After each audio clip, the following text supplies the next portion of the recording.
O'sha restoranga yaxshiroq joy aytib qo'yinglar, ishdan chiqib boraman. Keling talaba. Ustoz, qaynonam o'qishimga yo'l qo'ymayapti. Shuning uchun MBlarni hal qilishda iloji bormi? Hozir ko'pchilikda shu muammo.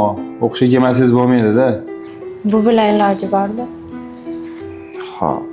Bu bilan iloji bor. Yaxshi, o'qishim hal bo'ldi deb hisoblavering. Aha, rahmat. Keling talaba, sizda nima muammo? Domla, shu desangiz, Rossiyaga ishlagani ketyapti turdim. Bu yoqda o'qishlar qolib ketyapti, ko'ryapsiz. MBlarim ham Rossiyaga ketsam juda ko'payib qoladi. Ya'ni universitetdan haydalib ketmay, o'z MBlarimga yo'q berib, pulus qilib turarsiz. Buni iloji yo'q, o'qishga kelmasang bo'lmaydi.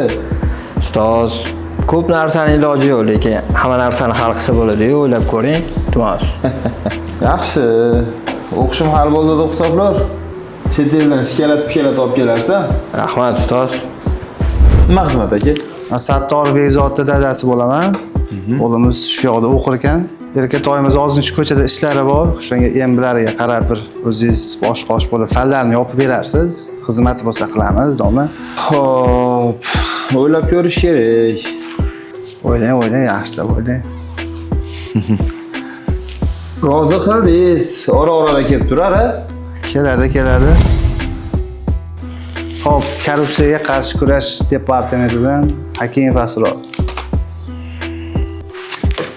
Yetib keldingiz, domla.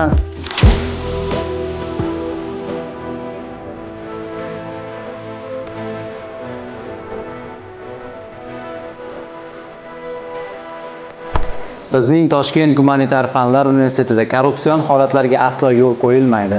Biz korrupsiyaga mutlaqo qarshimiz.